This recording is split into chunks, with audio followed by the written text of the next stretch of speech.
Jóvenes y señoritas, muy pero que muy buenas tardes. Sean todos ustedes bienvenidos y bienvenidas a esta clase de repaso de qué es de historia o algo así. ¿Qué tal? ¿Cómo han estado? ¿Cómo les fue? ¿Qué pasó en el cuarto examen? Que preguntaron cosas que no hicimos. No sé si se dieron cuenta. Y bueno, vamos a tomar una foto captura de pantalla porque creo que me lo piden todavía. A ver, vamos a ver. Creo que esto es así. Bueno, como esta es nuestra clase de repaso, supongo que puedes hacer tus comentarios de una manera más fluida. A ver, ajá, ya está. Bien, ahí en el chat les voy a pasar am, el PowerPoint de esta clase y, o sea, si quieres las respuestas de las preguntas de repaso, haz el quiz. Bien, ahí está el código. Podemos ir paso a paso, parte por parte, podemos leer cada pregunta si quieres y así las vamos contestando. Vamos a hacer un repaso a partir de eso. Ajá, vamos a bajar el volumen acá.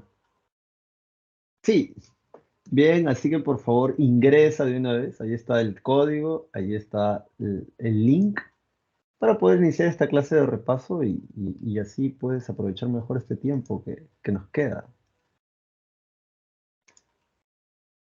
¿Dónde estamos? A ver, vamos a compartir pantalla.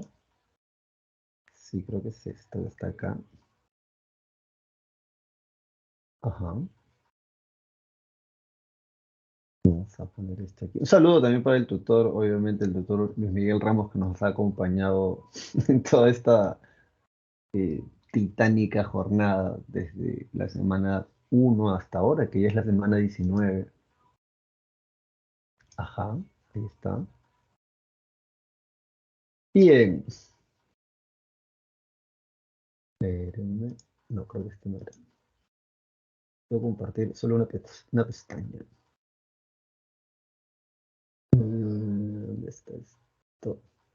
Acá. Ajá, ahí está. Bien, a ver, entonces, ¿ingresaron? ¿Ya ingresaron? No, ingresaron, pues, estamos haciendo la clase para que se grabe, nada más.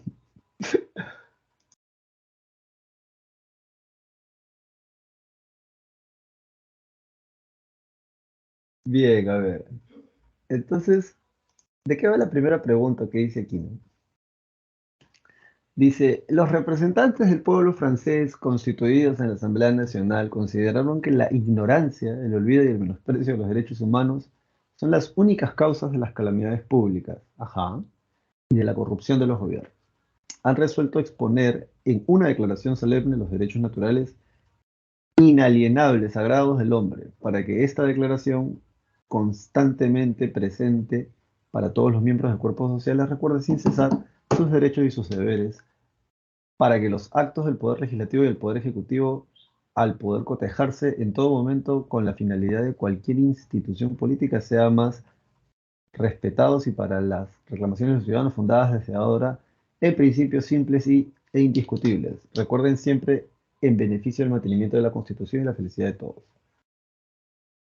El texto expuesto es la introducción a la Declaración de los Derechos del Hombre y del Ciudadano. En este documento se aprecia la influencia de una de las características más importantes del movimiento ilustrado, el cual fue.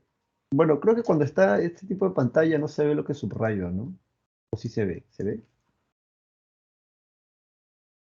¿Están ahí? A ver, díganme, ¿se ve o no se ve? Am, ya a ver, el utilitarismo del conocimiento, no. Eso viene con la primera revolución industrial, ¿no? Pero no tiene nada que ver con la Declaración de los Derechos del Hombre y del Ciudadano. Pero en relación a la Revolución Francesa, a modo de repaso, porque básicamente esto es estas 2 horas de clase. Am, Revolución Francesa. Bueno, ¿qué sucedía? Un poco de contexto, ¿no? Recuerden que para el siglo de las luces, el siglo XVIII, el absolutismo monárquico se sustentaba en 3 principios, ¿no? Regalismo, providencialismo y centralismo. De estos 3 principios, recuerda que han tenido su antecedentes las monarquías autoritarias con una serie de instituciones. En todo caso, creo que lo más sencillo para ustedes es recordar que se le llama monarquía absolutista porque el poder completamente, de manera total, lo tiene una sola persona, que en este caso es el rey. Y que según se entendía en esa época, en ese tiempo en Europa, es porque así Dios lo quiere.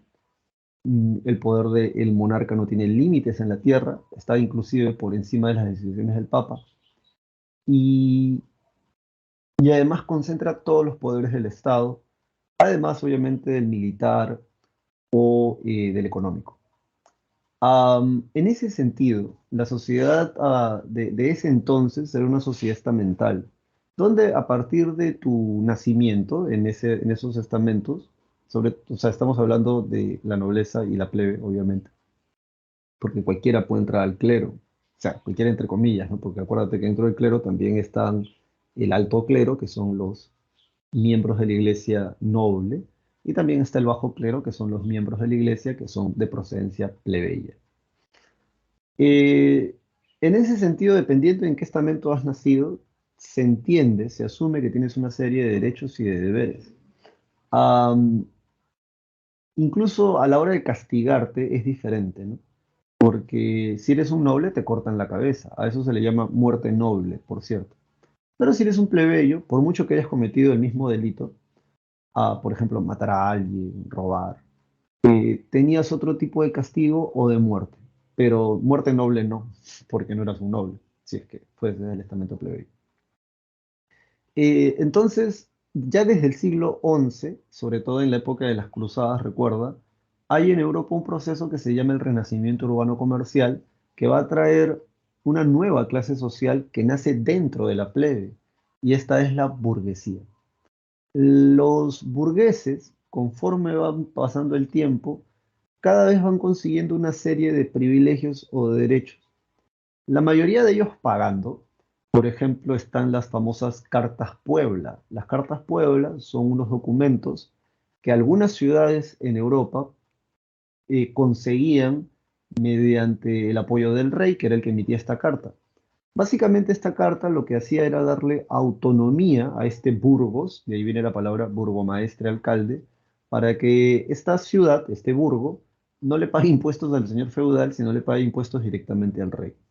Ahora, obviamente te estoy resumiendo mucho este proceso, pero básicamente, conforme pasa el tiempo, estos monarcas comienzan a acumular más poder. Recuerda además que las cruzadas, una de sus consecuencias es que la nobleza feudal va a haber disminuido su poder militar y económico porque constantemente están metiéndose en una empresa que no tiene éxito. ¿Cuál es esa empresa?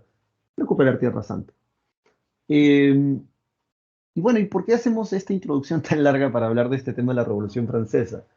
Porque ya para el año 1700 en adelante, sobre todo en París, en Francia, y ya obviamente habiendo Europa vivido la peste negra, habiendo vivido eh, el proceso de el humanismo que comienza a cuestionar las tradiciones, los dogmas de la iglesia, am, y que por ahí también viene esta corriente filosófica que es el racionalismo. Ya habiendo vivido el Renacimiento, Constantinopla ya cayó en el año 1453 y eso obliga a monarquías como Portugal y España a buscar nuevas rutas hacia las Indias para conseguir la mercadería que hay allá. Y obviamente teniendo el proceso del descubrimiento de América, aún la sociedad sigue siendo una sociedad estamental. ¿Y cuál es el problema con esto? Que los burgueses, esta nueva clase social, no son plebeyos como el resto, pues, ¿no? O sea, tienen el rango de plebeyos, pero no son plebeyos como el resto porque muchos de ellos tienen una capacidad económica muy interesante, muy abundante, muy rica. Am, y además a veces hasta son más instruidos que los propios nobles. En algunos casos, esta familia de estos burgueses consiguen de alguna manera comprar su, su título de nobleza, que también es algo que se empieza a dar, o sea, no hay plata, pues, ¿no? Entonces te empiezan a vender títulos de nobleza. Un buen ejemplo de eso serían los Medici, ¿no? Los Medici eran una familia de comerciantes que 200 años después tienen la esposa de Luis XIII es una Medici, entonces, una reina. Entonces, ya, pero ese proceso obviamente es un chambón, ¿no? Porque tienes que destacar demasiado, matar mucha gente, colmear a mucha gente. La historia de los familiares Medici es muy interesante. Padrino del Renacimiento. Eh, pero ¿qué con el resto, no? Bueno, el resto comienza a cuestionar justamente esto, ¿no? Comienza a cuestionar de que no tengan los mismos derechos. Comienzan a cuestionar de que no puedan elegir a sus gobernantes. Comienzan a cuestionar, ojo, y esto, ojo, en Europa continental, ¿no? Porque Inglaterra tiene otra historia política. Pero en el continente van a comenzar estos burgueses a criticar estas cosas y sobre todo se van a dar cuenta de que hay algo que tampoco tienen, que es la seguridad de que su patrimonio, en términos económicos, es completamente posesión de ellos, porque como es una monarquía absolutista, los monarcas pueden hacer y deshacer. Entonces, ya desde 1700 en adelante, van a comenzar, y te estoy hablando específicamente de Francia, París, a cuestionar el derroche de dinero, el gasto que va a tener la nobleza en Francia y la pobreza generalizada que se vivía en la propia capital, ya no por no mencionar el resto del país. Am, Van a pedir, en ese sentido, como un movimiento político, social y hasta económico, que hagan reformas, porque en el caso de Francia, en el caso de París, como el resto de Europa, es la plebe la que paga los impuestos. Entonces, obviamente van a cuestionar mucho el hecho de que yo sé cuántos impuestos pago y no tengo un buen sistema de transporte, un buen sistema de salud, no tengo un buen sistema educativo. De hecho, las calles incluso están apestando a miércoles, ¿no? Entonces, y la nobleza vive en su burbuja, ¿no? Y van a cuestionar esto. Am, es curioso, ¿no? Porque, por ejemplo, se sabe en la actualidad, aunque estos son datos ya más específicos, que le bajan el precio, que le bajan los impuestos al café. Y tú dirás, no, lo que pasa es que el café, una de sus cualidades es que te permite concentrarte. Y justamente adquieren esa moda de consumir café, chocolate, y comienzan a conversar. Se empiezan a poner atentos a qué cosa, a la crisis que hay. Y se pone muy de moda ir a las casas o a los salones a beber café, comer galletitas, un postre, que alguien lea un periódico en voz alta alrededor de un grupo, porque también esa es otra cosa muy curiosa. En la actualidad uno puede leer en silencio. Esa es una lectura silenciosa que no era lo habitual. O sea, no siempre fue así. Acuérdate que antes los libros eran escasos y lo que se daba más bien era una lectura en voz alta y en grupo en ese siglo. ¿Y qué cosa leían? Leían los periódicos que criticaban al gobierno. Con Luis XIV, que es el máximo representante del absolutismo europeo y en Francia, conocido como el Rey Sol, tuvieron un periodo de por así decirlo, apogeo. Pero desde Luis XIV también constantemente Francia se está metiendo en guerras que pierde. La guerra de los 7 años fue un desastre y que de alguna manera también tiene que ver con la independencia de las 13 colonias. Entonces, ah, ¿qué sucede? Que los burgueses van a cuestionar este sistema, van a cuestionar el sistema político, van a cuestionar el sistema social, van a cuestionar el sistema económico, van a cuestionar el sistema religioso, van a cuestionar todos los ilustrados. Bien, entonces, espérenme, quiero ver acá.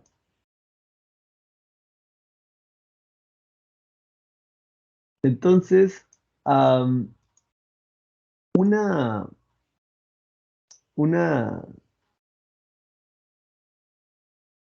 entonces uno de los cuestionamientos que se le van a hacer es el hecho de que no permitan que haya una monarquía constitucional. Y, y bueno, Francia además, ya con Luis XVI, está en una crisis bastante fea, recuerdan. Contratan a Robert Turgot, o mejor dicho, convocan a Robert Turgot, lo designan como ministro de Economía para que saque a Francia de la crisis por encargo de Luis XVI. Y lo que él quiere hacer es algo de sentido común, ¿no? O sea, la gente está pidiendo que la nobleza pague impuestos. Ya está, paguen impuestos. Am, pero em, la nobleza se va a negar a esto. Se va a negar a pagar estos impuestos y am, van a hacer que Luis XVI termine despidiendo a Robert Turgot, que era un fisiócrata. Y entonces convocan a Jack Necker. Jack Necker sabe que la principal demanda y la principal queja del pueblo francés, y sobre todo en París, es que la nobleza y el clero paguen impuestos por igual. Pero obviamente al no contar con el respaldo completo del monarca, porque el monarca también sabía que había que hacer las reformas económicas, lo que él va a hacer es algo así como que lavarse las manos, ¿no? Y entonces él dice, vamos a convocar a los estados generales. Y recuerda, porque esto ya lo han preguntado antes, ¿no? Son tres etapas en la monarquía, son tres etapas en la Revolución Francesa. Tenemos la etapa de la monarquía, la etapa de la república y la etapa del imperio. En la etapa de la monarquía, esta se divide en cuatro periodos o, ¿sí? o cuatro subetapas, que vendrían a ser los estados generales, la Asamblea Nacional, la Asamblea Constituyente y la Asamblea Legislativa. Los estados generales se caracterizan porque es la reunión de representantes de los tres estamentos, el clero, la nobleza y la plebe. Am, bueno, ¿qué pasa? Lo que sucede es que estos estados generales, la última vez que se reunieron fue en esos años, hacía 175 años atrás, o sea, casi 200 años. Sin embargo, fue bien recibido. De hecho, datos más específicos nos hablan de que se convocan a elecciones justamente para elegir estos representantes. Y en provincia, en París, van a comenzar a hacer lo que se llamaban cuadernos de quejas. Eran cuadernos que tenían estos enviados, estos representantes, con los problemas que había en cada región. Y bueno, la cosa es que se reunieron, ¿no? Se reunieron estas, ¿eran cuántas? Puntos? Como que, o sea, 1.200 personas, sin incluir al rey y a la gente que estaba alrededor, pero eran 1.200 representantes. 600 representantes de la plebe, tercer estado, estado llano, el tercer estamento. A 300 de la nobleza y 300 del clero. Entonces, conforme se va dando la reunión, se percatan de que hay un detalle, ¿no? Que hay un problema, que es cómo van a votar para hacer que las leyes se aprueben o que se cambien. Y, y entonces, tanto los representantes de la nobleza como el clero van a decir, bueno, lo que queremos es que se vote por estamento. O sea, que dentro de cada estamento haya una votación interna y, y el que gane en esa votación interna, eso representa un voto por estamento, de tal manera que sean solamente tres votos al final y así aprobamos o modificamos las leyes. Pero la gente de la plebe no va a querer, porque obviamente tanto la nobleza como el clero, los representantes, siempre van a votar o siempre ganarían, ya que serían dos votos contra uno, al ganar siempre a las votaciones, porque el tercer estamento va solo. Lo que querían los representantes de la plebe eran que se votara por individuo, o sea, que en conjunto las 1.200 personas ahí reunidas votaran por individuo. Entonces, am, por ahí alguien dirá, profesor, pero son 600 contra 600, el rey dirime. Y no, en realidad habían nobles y había gente, representantes del clero, que estaban a favor de las modificaciones que ya se venían dando desde hacía 30 o 40 años, o sea que la gente estaba exigiendo, porque eran necesarias hacerlas. Francia se encontraba en crisis. Además de eso, además de esa crisis, ya habían tenido un crudo invierno que hizo que el precio del trigo se encarezca en la propia capital. El gasto de la corte de Versalles era ridículamente exagerado. Y tanto se van a intercar la nobleza y el clero, los representantes, de votar por estamento, que finalmente la gente de la sala del juego de la pelota van a decir, ¿Saben qué? O sea, nosotros, los 600 representantes del tercer estado, representamos a más del 97% de todo el país. Así que como nosotros representamos prácticamente a todo Francia, nosotros, sin ustedes, podemos hacer nuestras propias leyes, porque ustedes apenas si llegan al 3% como representantes de la gente que vive en este país. Y claro, es de sentido común, ¿no? Las grandes mayorías ganan al final. Entonces, o sea, uno no puede gobernar por minorías, ¿no? A favor de minorías. La idea es que todos tengamos, la gran mayoría de personas, los mismos derechos, ¿no? Esa es la idea. Y entonces se quitan de la reunión y se van a una sala donde, a un ambiente donde jugaban con pelotas. De ahí que se llame la sala del juego de las pelotas. Y estando en esa asamblea, ahora solamente la gente del tercer estado, el monarca Luis XVI le va a pedir a los representantes de la nobleza y el clero que por favor vayan y se reúnan con los asambleístas nacionales, con el tercer estado, porque si no, obviamente iban a votar leyes y no iba a haber forma de que la nobleza y el clero participasen de esto, tendrían que participar. Entonces, cuando se reúnen los tres estamentos en la sala del juego de la pelota ahora, que está ahí, ¿no? En el mismo ambiente, está por ahí, van a jurar no separarse hasta redactar una constitución. Y, o sea, a mí me da un poco de gracia, ¿no? Porque es algo muy chistoso como Luis XVI va perdiendo todo, ¿no? En tan poco tiempo. Ah, Luis XVI les dice, no vayan y sesionen, ¿no? Con esa gente. Cuando se reúnen, dicen vamos a redactar una constitución. Y es ahí donde se pasa a la siguiente etapa, que es la etapa de la Asamblea Constituyente. Esta etapa tiene como característica que es aquí donde ocurre la toma de la Bastilla. ¿Por qué? Porque cuando Luis XVI se entera de que todos los asambleístas han jurado redactar una constitución, obviamente eso atenta contra su poder absolutista, ya que recuerda, es regalista y no hay límites en el poder del monarca, pero una constitución sí limitaría mucho su poder. Entonces, se corre el rumor de que el ejército de Francia está camino a París. Y por una cuestión de leyes o tradiciones en esas épocas, el ejército estaba prohibido de ingresar a París. Ah, obviamente los asambleístas del tercer estado van a decir lo que este loco quiere es disolver la asamblea constituyente para que no haya una constitución. Entonces hay que proteger a la asamblea. Y por un lado toman las Tullerías. En las Tullerías era una especie de... Era un edificio donde habían armas viejas, pero las toman porque ahí hay armas. Estamos hablando de París. Y luego se dan cuenta de que no hay pólvora. Así que como necesitan pólvora, donde hay pólvora, pólvora hay en la Bastilla, que en ese tiempo era un castillo, cárcel para presos políticos. O sea, si hablabas mal del monarca y te descubrían, te metían ahí a cabeza.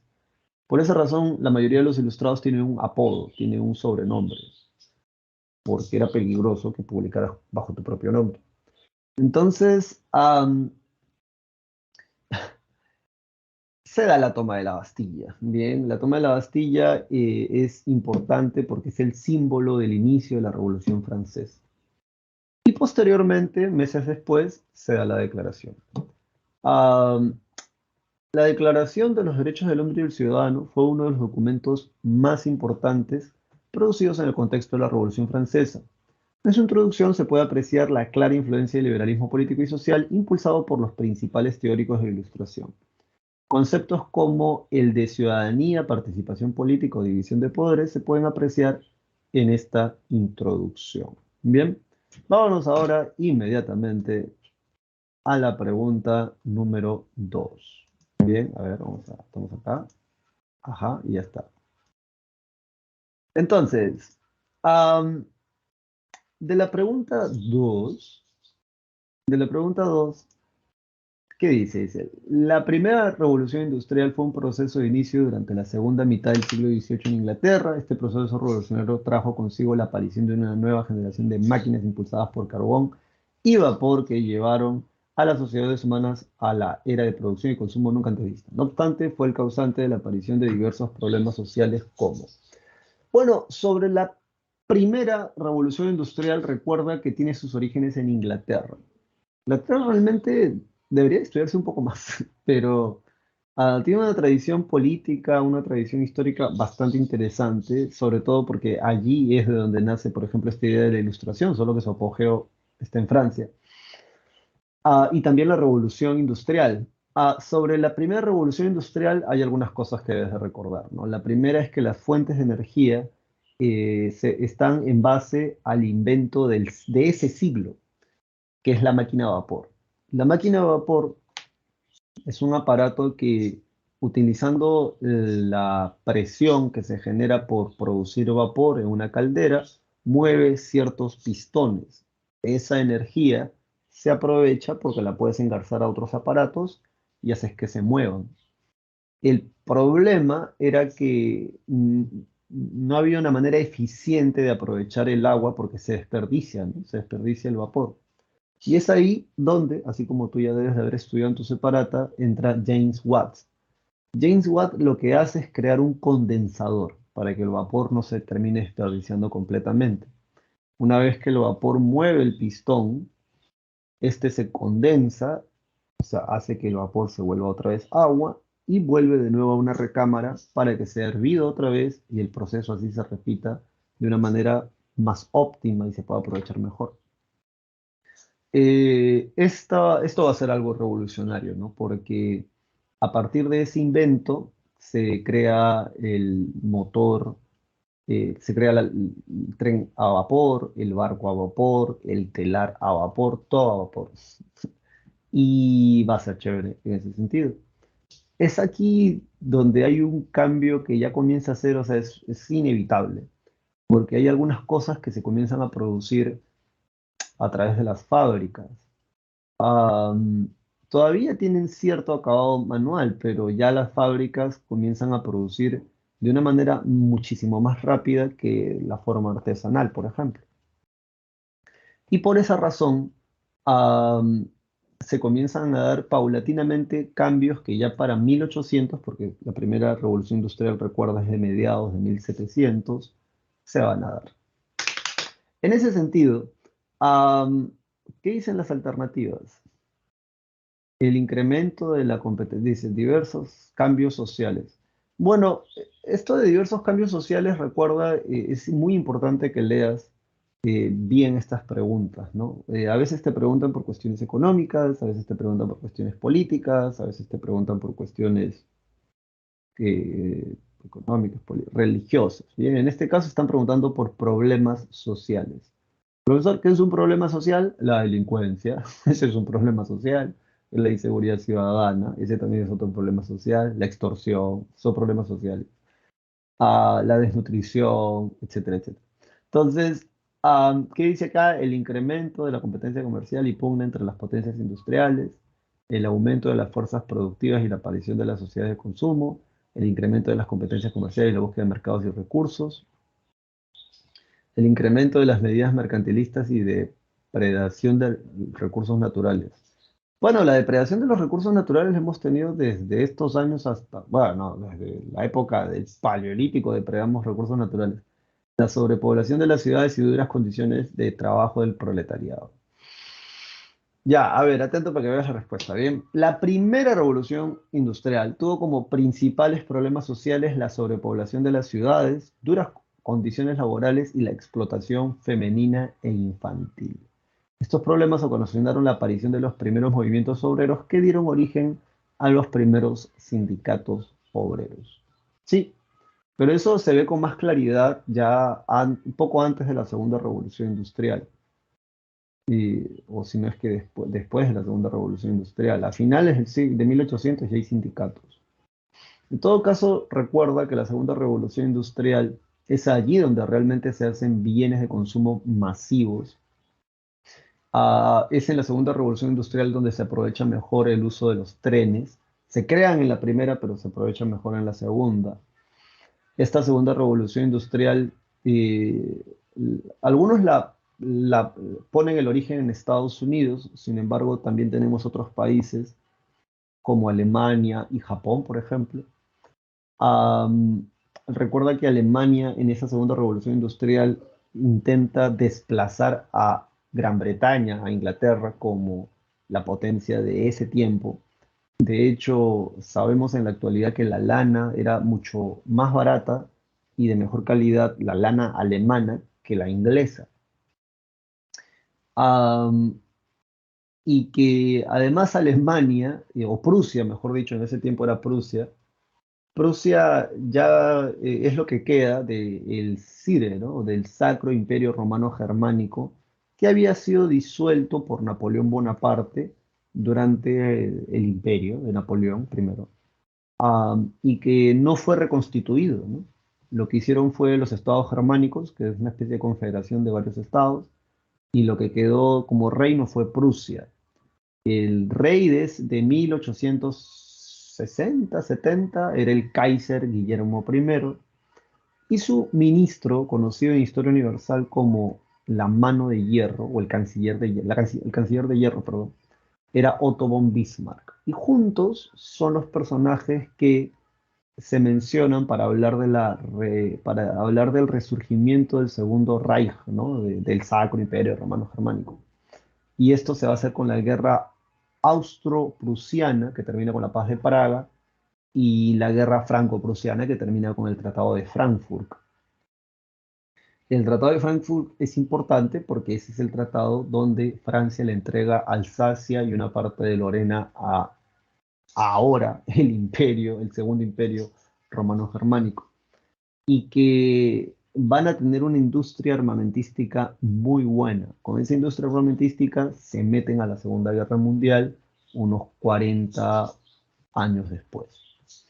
Am, Sobre esto de los sindicatos,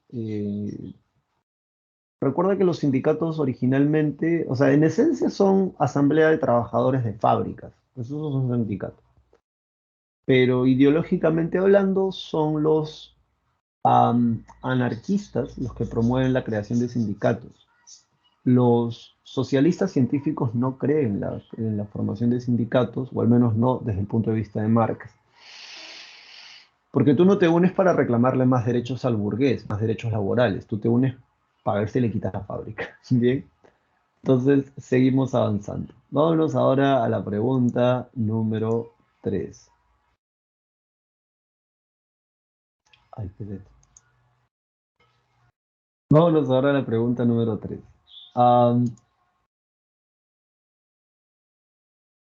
Ajá. Ya les he dicho que si quieren las respuestas exactas tienen que hacer el quiz, ¿no? Tienen que estar, ahí hay un enlace y hay un código y vamos a iniciarlo. Sí, porque ahí ya vi que lo voy iniciando y vas a ver respuestas. De todas maneras, va a estar abierto así como que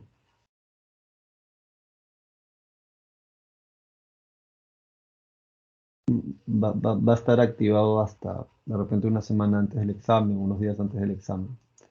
Así que a ver, las insurrecciones andinas del siglo XVIII fueron levantamientos populares en el contexto de las reformas borbónicas, permitiendo el resurgimiento de los discursos milenaristas y mesiánicos. ¿Cuáles de los siguientes enunciados corresponden a las causas del levantamiento de Tupac Amaru II? Bien, sobre la número 3, bueno, seguimos con las reformas borbónicas, siglo XVIII, Ilustración. Ah, Luis XVI, Luis XIV son borbones.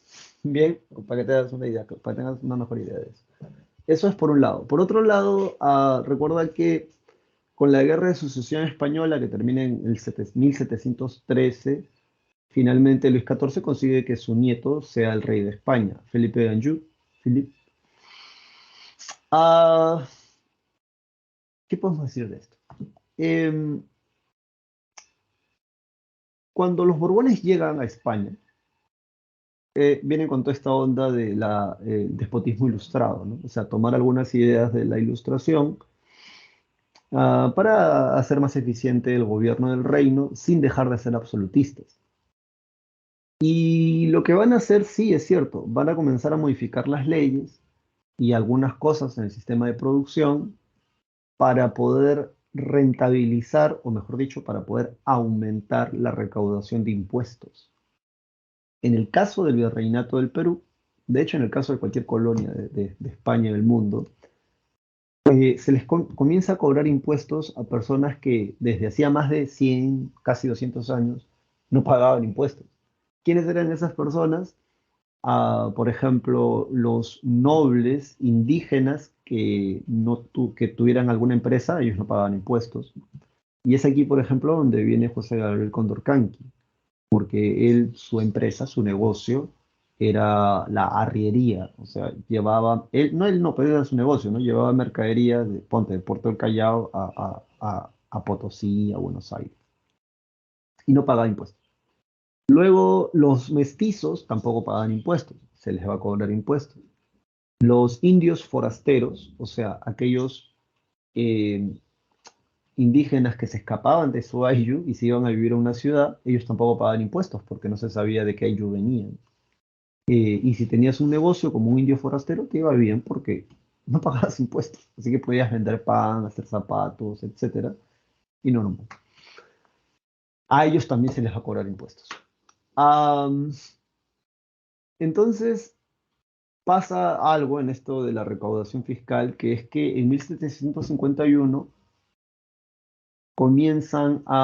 legalizan el reparto de mercancías, que antes era una potestad del corregidor, o sea, podía como no podía hacerlo. Pero luego finalmente termina convirtiéndose en una ley y esto hace que de manera obligatoria los curacas, los caciques, tuvieran que aceptar muchas veces mercadería en mal estado de estos corregidores vivos que le vendían este tipo de mercaderías para poder, obviamente, para que los indígenas les paguen, aumentando las ganancias al ser a veces productos deficientes o muy caros para los indígenas. Y bueno, ¿qué dice aquí, no? Los enunciados correctos respecto al levantamiento de José Gabriel Condorcanqui o Tupac Amaru II son la legalización del reporte de mercancías, que te lo acabo de decir, y el incremento de la explotación de la mita minera de Potosí. Eso también se va a dar, esa era la reforma productiva. El tributo indígena en dinero y los corregimientos fueron establecidos mucho antes. Bien, entonces nosotros nos vamos ahora a la pregunta número 4, que tiene que ver con independencia. San Martín ingresó a Lima el 12 de julio de 1821, invitado por la Junta de Notables del Cabildo de Lima, para frenar los desbordes sociales. El 15 de julio se firmó el Acta de Independencia y se proclamó la independencia del Perú el 28 de julio del mismo año, estableciéndose posteriormente el protectorado. Señala el valor de verdad o falsedad en relación a los hechos que se desarrollaron durante este proceso. Bueno, sobre la independencia, esto sí te puede venir, ¿no? O sea, si piensas postular el examen general, por ejemplo, en razonamiento verbal, ya desde hace ya un par de años, ha venido al menos un texto sobre independencia. ¿Por qué, profesor? Bueno, porque estamos justo por acabar ya eh, el bicentenario, ¿no? ¿Cómo, profesor? Claro, mira, el 2021 se cumplieron 200 años de la declaración de independencia del Perú a nombre de don José de San Martín, o por don José de San Martín. Y este 2024, y obviamente el 2021 no se pudo celebrar como se debió de hacerlo por lo de la pandemia, pero este 2024 se van a cumplir los 200 años de la batalla de Ayacucho y la capitulación de Ayacucho. Entonces tú dirás, no, es importante, o sea, para el país, para el gobierno, es importante porque tanto el 2021 como el 2024 son fechas claves dentro de la historia de la independencia del Perú. En ese sentido, vale la pena que repases eso. En todo caso, aquí lo que podemos decir es lo más importante. Em, Primero recuerda que son dos corrientes libertadoras, ¿no? La del sur, San Martín, la del norte, Simón Bolívar. La corriente libertadora del sur se inicia justo en la junta de gobierno que el virrey Abascal no puede sofocar, que es la de Buenos Aires, a la de Río de la Plata. Y esa corriente, ese lugar es el que se trae finalmente a la corriente libertadora del sur. San Martín se da cuenta de que sus compañeros han tratado de llegar a Lima por Bolivia, en la actualidad sería Bolivia, en ese entonces se llamaba el Alto Perú, y lo que él va a decirles es mejor llegar a Santiago de Chile, que era una capitanía, independizarla, y desde allí, por mar, ir hasta Lima.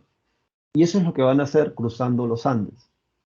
En la batalla de Chacabuco, finalmente terminan ganando la independencia para Chile, y luego estos vienen con más de 1000 soldados a Paracas y luego a Lima. En ese momento es donde ocurre la conferencia de Miraflores entre representantes. Hipólito Unanue representa al virrey Pezuela, Juan Gabriel del Río y otra persona más representa a San Martín. Cada uno dice lo que tiene que decir, ¿no? O sea, Hipólito Unanue dice, esto es del rey, váyanse. Eh, Juan Gabriel del Río dice, San Martín quiere monarquía constitucional, pero sin ningún príncipe español. Va a ser un europeo que venga de por ahí, pero no un español. Y se va a instaurar una monarquía constitucional acá. No llegan a ningún acuerdo. Álvarez de Arenales se va a la sierra a luchar por los patriotas. Y San Martín por ahí da la independencia en otros lugares, fuera de Lima. Y cuando y en ese proceso es donde se da la conferencia de Punchauca. En la conferencia de Punchauca se va a reunir San Martín con ahora el nuevo virrey, que es la Serna.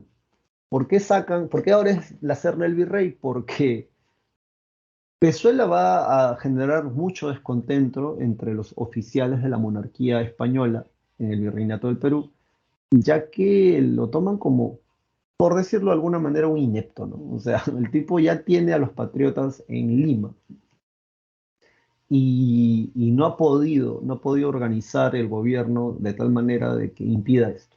Entonces, los propios oficiales los van a destituir y sin preguntarle al rey, obviamente, porque el rey tiene sus propios problemas por allá en España, van a poner como nuevo virrey a la Serna y juntos se van a reunir con San Martín.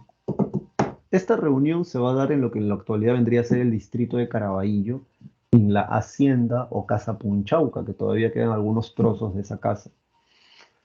Sí, porque está súper destruida. Y bueno, en este caso, lo mismo, ¿no? La Serna dice, bueno, esto es del rey. San Martín dice monarquía constitucional, pero sin ningún español.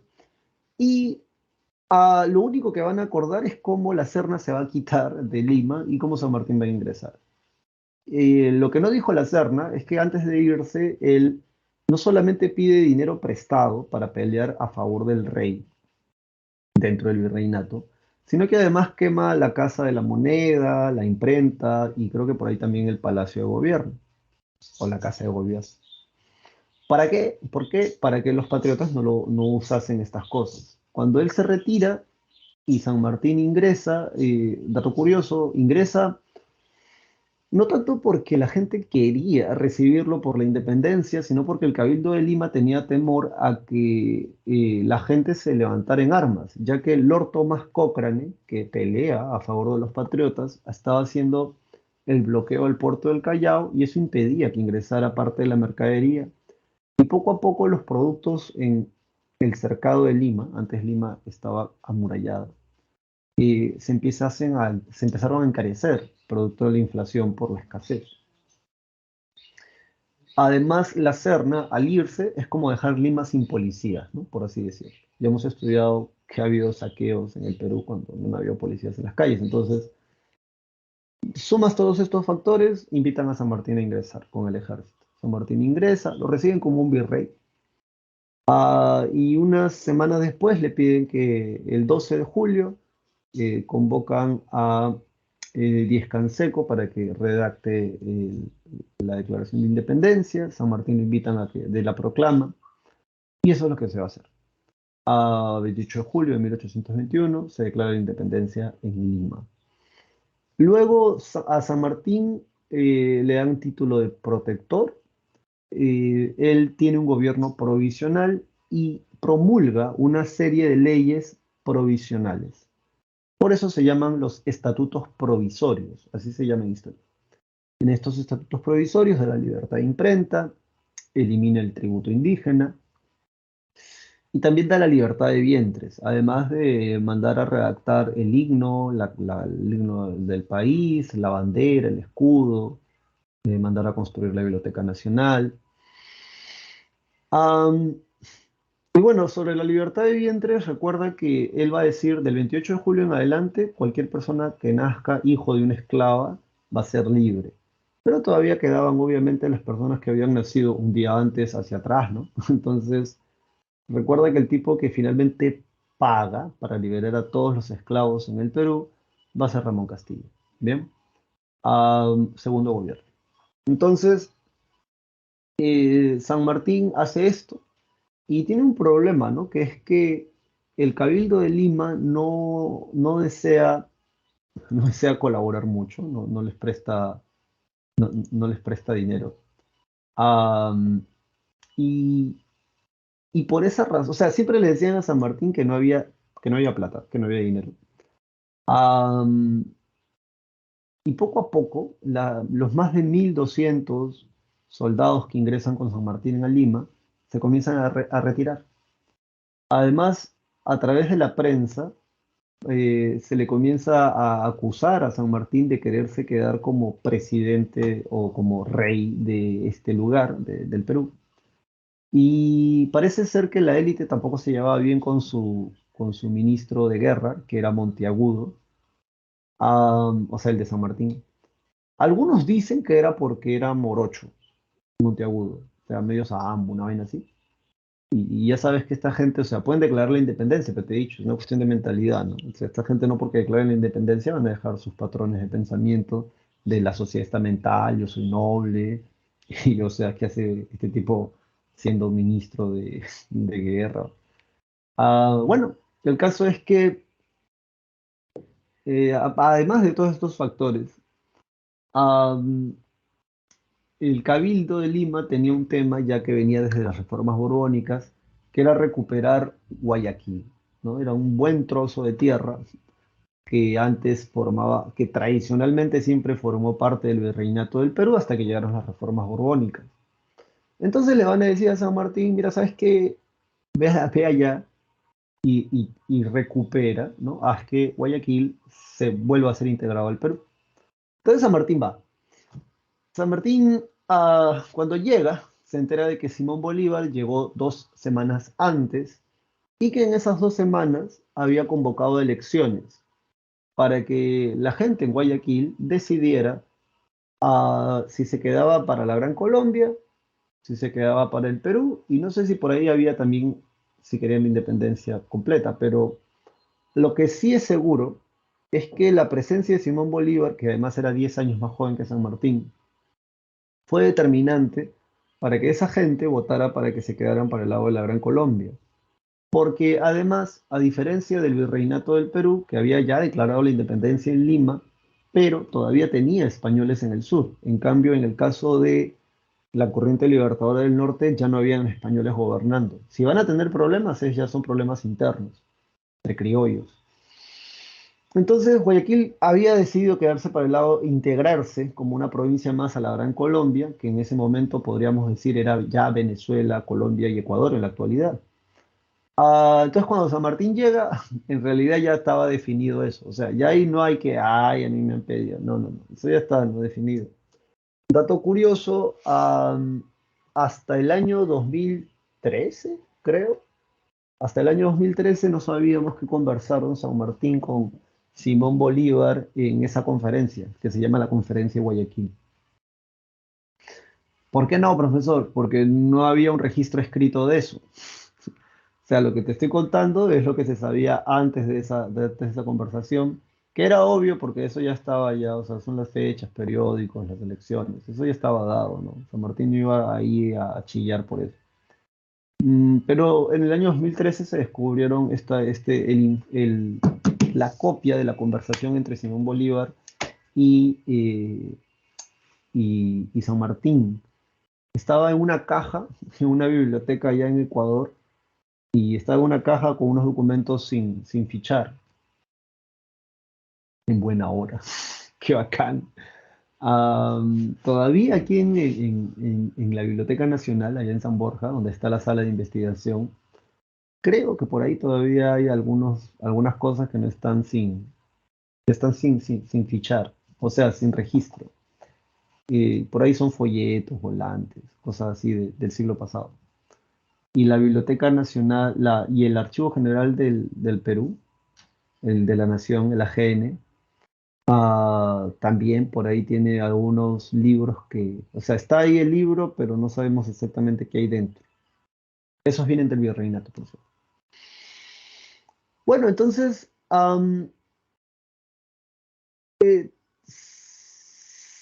San Martín se ofrece a ponerse al servicio de Simón Bolívar. Simón Bolívar se niega. Eh, Básicamente, Simón Bolívar no podía estar o sea, no iba a estar en Lima mientras San Martín, digamos, estuviese como una presencia importante.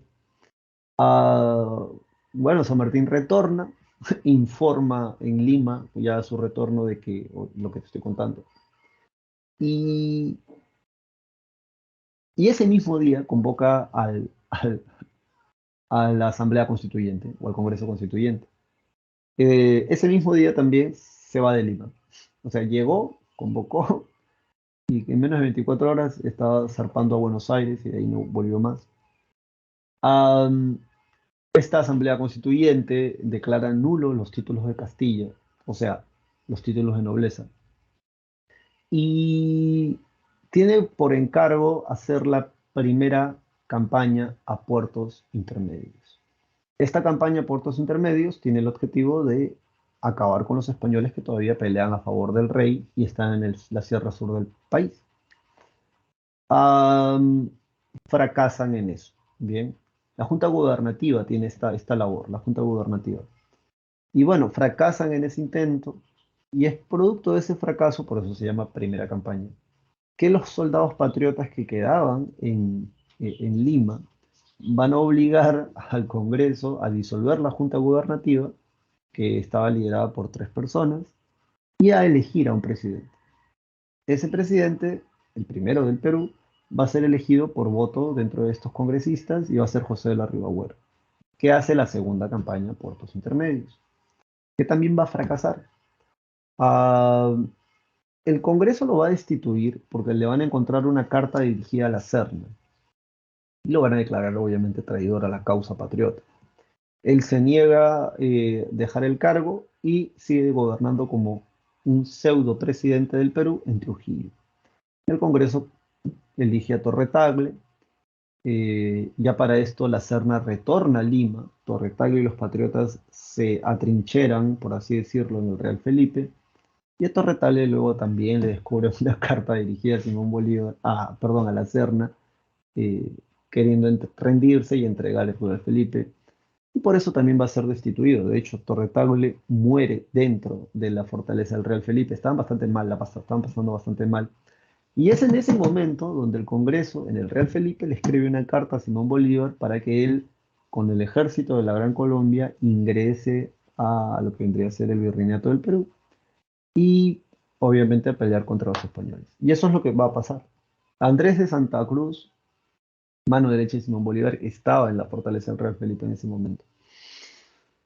Y bueno, cuando Bolívar llega, las cosas son un poco diferentes, ¿no? Porque él viene de una serie de campañas exitosas, desde Caracas hasta Guayaquil, que, o sea, es decir, poco, porque realmente tuvo muchos reveses la historia de la corriente libertadora del norte dirigida por Simón Bolívar. O sea, no piensas que todo fue éxito. De hecho, los muchos años de lucha de Simón Bolívar fueron grandes fracasos. El caso es que ya al final, obviamente, la perseverancia, ¿no? Pues hay que perseverar. Finalmente termina jugando a su favor. Eh, Cuando él llega, él va a obligar literalmente a los notables, o sea, a la gente noble de Lima, a los del Cabildo, a donar. Y si no quieres donar, o sea, eres antipatriota, pues. Van a sacar incluso joyas de las iglesias, porque recuerda que a San Martín se le quita a la gente, o sea, se le van los soldados, porque no les pagaban. Entonces, Simón Bolívar en 2 meses logra conformar un soldado, un batallón de soldados que podríamos decir peruanos, con uniformes, armas y un salario que aunque era poco, finalmente era un salario. Y con esa gente se manda a pelear. Para esto se da la batalla de Junín, donde se crean los húsares de Junín. Am, Todo en el año 1824, en agosto, y la de Ayacucho es en junio. La batalla de Junín es una batalla de caballerías y los patriotas terminan ganando, para resumirte. Es en ese momento donde también, posterior a la victoria en Junín, le llega una carta a Simón Bolívar desde la Gran Colombia. El Congreso le dice que él no puede dirigir un ejército en el extranjero que no sea un ejército de la Gran Colombia. Y algunos toman esto como la idea de que por esa razón Simón Bolívar elige a Andrés de Santa Cruz para que él dirija la batalla de Ayacucho, que es la batalla decisiva. Porque acá es curioso, ¿no? Nosotros celebramos la declaración de independencia, pero realmente el día que la ganamos fue en Ayacucho. Y bueno, está La Serna, está Canterac, Andrés de Santa Cruz, un gran estratega militar, se sabe que él no quería darles la espalda, o sea, no quería que los españoles le ganaran la espalda, ni tampoco que ellos eligieran el campo de batalla. Y finalmente, cuando se da la batalla en los campos de la Quima, allá en Ayacucho, es Andrés de Santa Cruz el que elige ese campo porque era el más ventajoso para la lucha. Aquí hay varios rumores y varias cosas claro, cuando tú leas algún episodio de la historia, si es que algún día te animas a leer estos episodios, tienes que ver quién es el autor, tienes que ver en qué año fue hecho y tienes que ver también si realmente es un profesional, hablando de historia, o si es un médico, un ingeniero, un abogado que están haciendo una historia. ¿Por qué lo digo? Porque en la actualidad hay algunos libros de historia, o sea, es una cosa muy loca, ¿no? Porque mucha gente piensa que cualquier persona puede hacer un libro de historia.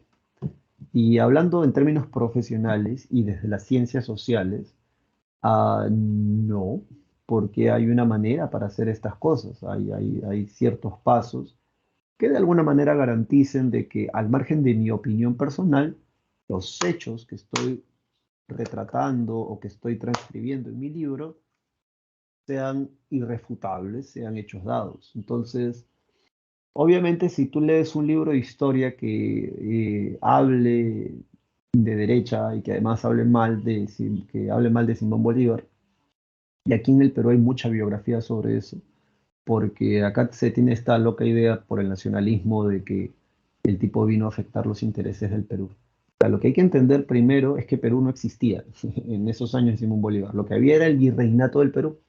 El virreinato del Perú era una colonia más de España y que además la cereza de ese pastel era que era la más fiel de todo este lado del continente.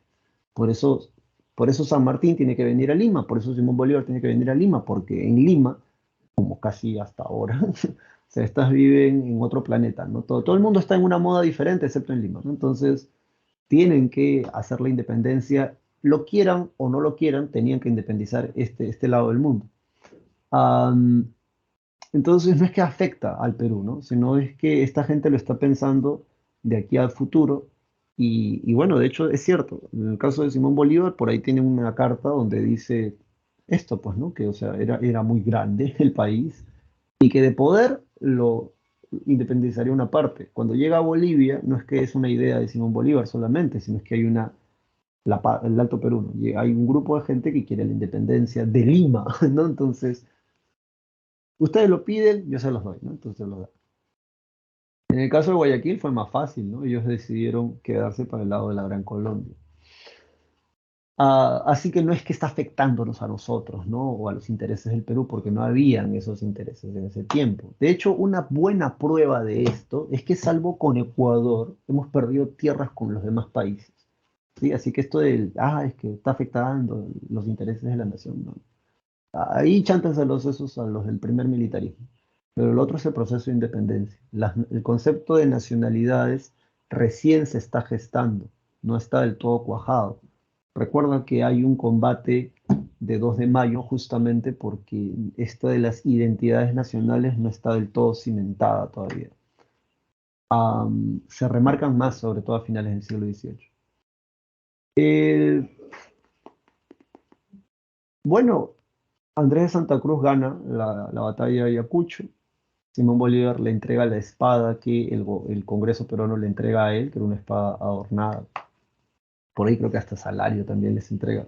Cosa que el Congreso nunca pagó. Por ejemplo, en el caso de San Martín, se le había estipulado un dinero y no pagaron ni una sola cuota. Qué roche. O sea, bueno, ya. Entonces, el caso es que la Serna está herido y el que firma la capitulación de Ayacucho es Canterac. En esta capitulación parece como si el Perú hubiese perdido, ¿no? Porque en realidad, básicamente, toda la deuda de la guerra la asume el nuevo gobierno, que ahora vamos a decir es la República del Perú. Am, ¿Por qué? Bueno, algunos dicen que porque los que pelearon enfrente eran básicamente familia. O sea, los que pelearon la batalla de Ayacucho eran en su mayoría gente que se conocía. Algunos incluso llegan a decir que los que pelean a favor de la independencia eran gente de tu edad de repente, ¿no? Adolescentes, jóvenes, entre 14, 20 años. Por esa razón tenemos estos caudillos después del primer militarismo, porque todos ellos participan en estas batallas, o en la de Ayacucho, o en la de Junín, o en las dos, o por ahí en las que se dan en la sierra. Y entonces, ¿quiénes estaban enfrente al lado de la monarquía? Estaba tu tío, tu abuelo, tu papá, tu hermano mayor. O sea, gente ya un poco más madura, por así decirlo, ¿no? Entonces, esa es la única explicación que he encontrado. Y sobre lo anterior, para redondear la idea, entonces cuando leas un libro de historia o una fuente, no- tienes que tener un juicio crítico, tienes que tener una formación de historiador, ¿no? Tener un juicio crítico y no puedes creer o sea, en primera lo que está ahí, ¿no? Tienes que ver quién lo hizo, en qué contexto se hizo. Yo recuerdo mucho el libro este de Morote, Bolívar, Libertador y enemigo número uno del país. Por ahí tiene algunos cuestionamientos ese libro, que tiene no sé cuántas ediciones, y fue sacado sobre todo en la época de Hugo Chávez. Sí, entonces, ¿ves? Ahí hay textos que inclusive son usados o son utilizados y que se vuelven de moda por determinados contextos. El Perú es el único país de todos los que Simón Bolívar independiza, que no tiene un acercamiento hacia el positivo, ¿no? Y esto es por nuestra propia historiografía. O sea, porque la gente que hace los textos de historia finalmente no lo ven con buenos ojos. En cambio, en Caracas, en Bogotá, en Quito, en La Paz, es un superhéroe, ¿no?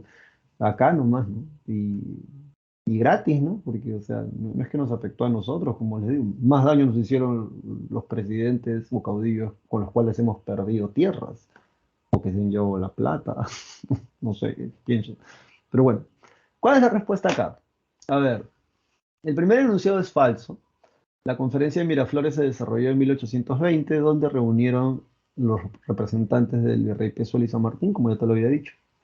El segundo enunciado también es falso porque el diario oficial El Peruano Independiente se estableció durante el gobierno de Simón Bolívar y el cuarto enunciado también es falso porque la primera campaña de puertos intermedios se realizó cuando San Martín ya estaba fuera del Perú.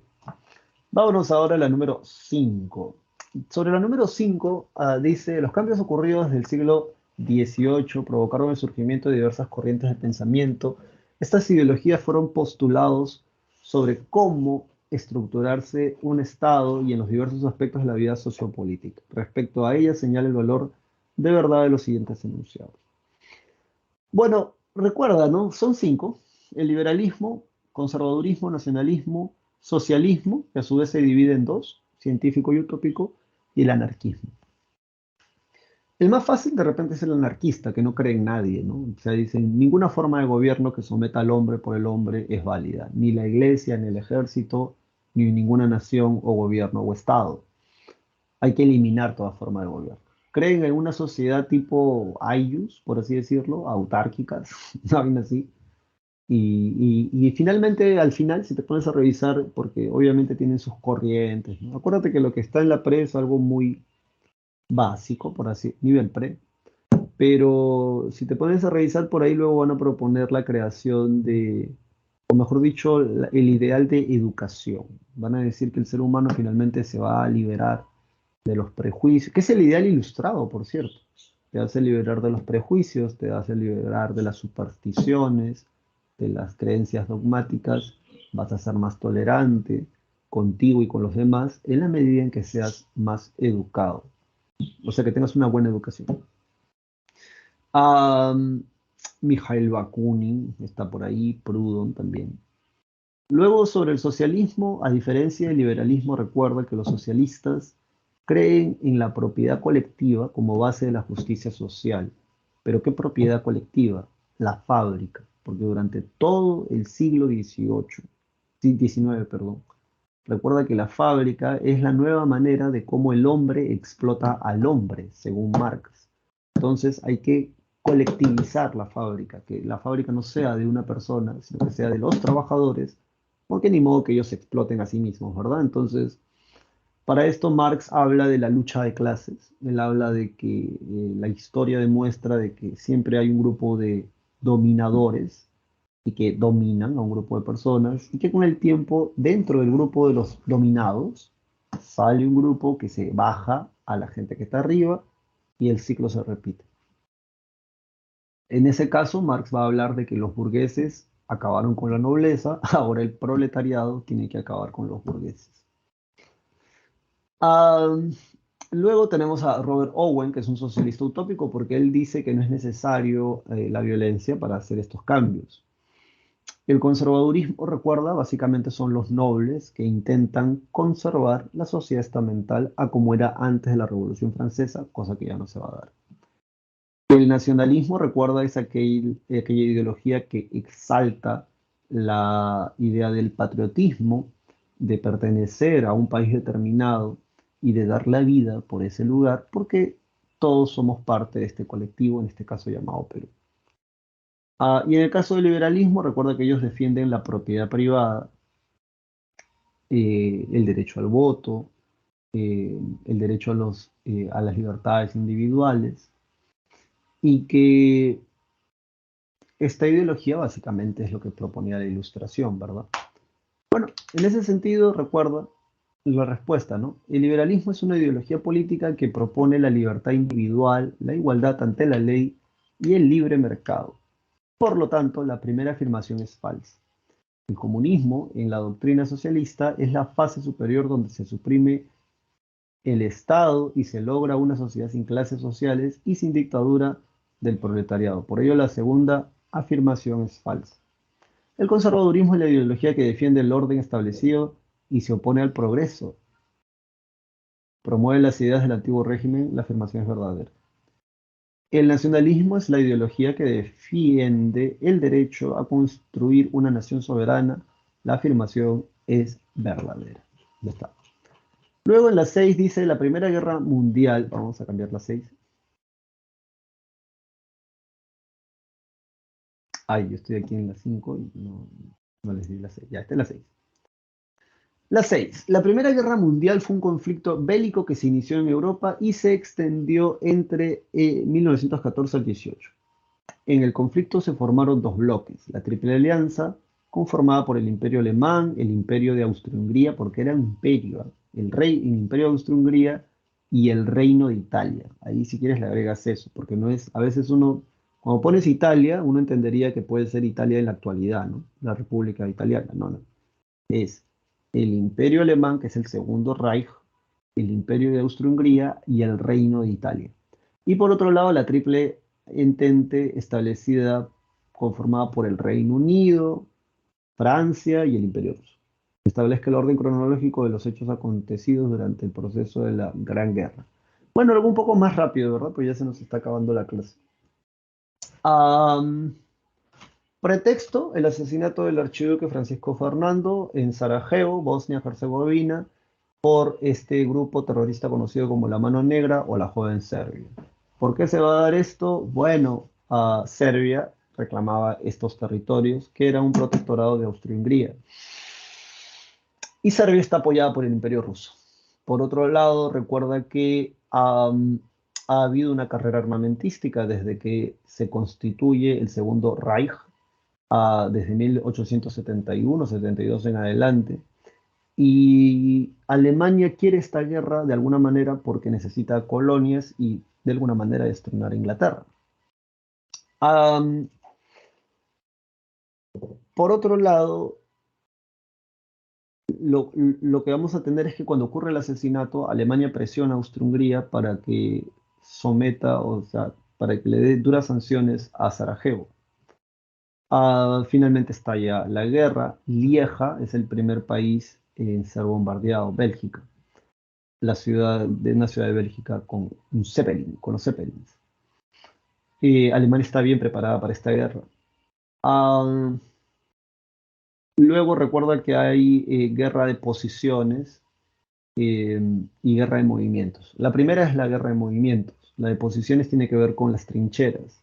También le podemos llamar guerra de desgaste porque la Triple Entente pensaba de que si aguantaban el tiempo suficiente, Alemania y sus aliados iban a quedarse sin recursos porque tenían menos colonias. Cosa que no es así. El apoyo de los Estados Unidos va a ser determinante para que ellos puedan ganar. Entonces dice acá, la guerra de posiciones o de trincheras abarcó los años de 1915 al 16 y ante el fracaso de las ofensivas iniciales.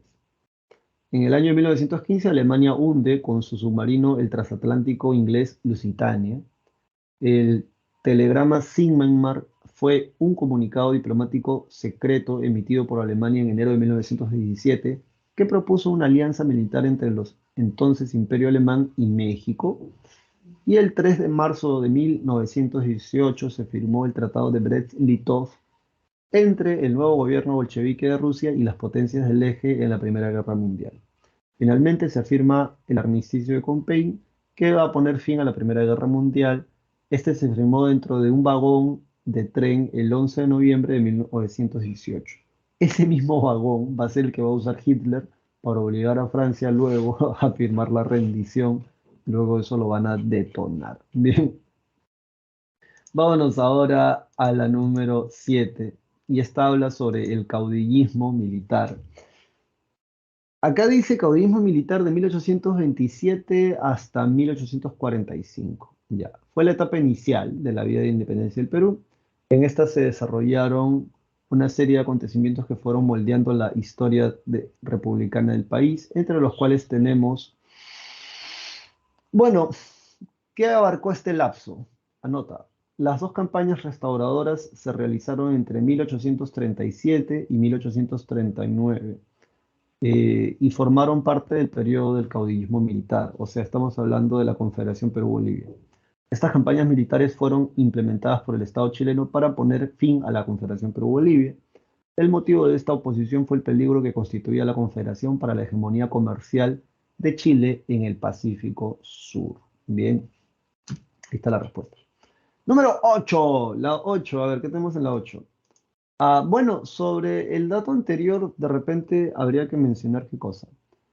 La, la Confederación Perú-Bolivia, Andrés de Santa Cruz, Supremo Protector, el Alto Perú, que en la actualidad se llama Bolivia, o sea, yo no sé si tú entiendes, pero somos la misma vaina. Algunas veces he visitado La Paz y es como estar en cualquier ciudad de la sierra aquí en el Perú, estar en Bolivia, o sea, no hay algo más alucinante o no sé, no es que te estás yendo a otro planeta, no. De Ecuador es lo mismo, ¿ah? Eh, sí, ¿no? O sea, tú vas y ¿no? Ves a gente como la que puedes ver en cualquier distrito de acá de Lima, por ejemplo. Entonces, en esos años, todavía se tenía mucho más fresca la idea de que antes habían sido una sola parte, pues, ¿no? El Alto Perú con el Perú. Am, y por otro lado está la cuestión económica principalmente. Como ya les había dicho en clase, Bolivia, su puerto natural era Arica. Cuando se da la independencia de este país, Arica pertenece a Perú. Y bueno, una de las cosas que quería Andrés de Santa Cruz quería esa salida por el mar, pero obviamente eso es reducirlo, o sea, es reducir todo, ¿no? Hay otras cosas, como por ejemplo, rompen el monopolio bilateral rompen el monopolio que tenían con Chile, porque era Callao, Valparaíso, que es el puerto en Chile, y de ahí se iban para el Atlántico ida y vuelta, o sea, para Europa. Con esto se rompe este monopolio con Chile y obviamente el gobierno chileno no va a permitir esto porque va a afectar directamente su economía y sus intereses dentro de esta región. Entonces, ahora, ¿qué están hablando? De la Guerra del Pacífico, ¿no? La número 8 ya. El orden cronológico, obviamente, es el siguiente. Combate de Iquique y la pérdida de la Esmeralda, 21 de mayo de 1879. Porque eso es la campaña marítima. Acuérdate que sí inicia, con Miguel Grau y toda su mancha.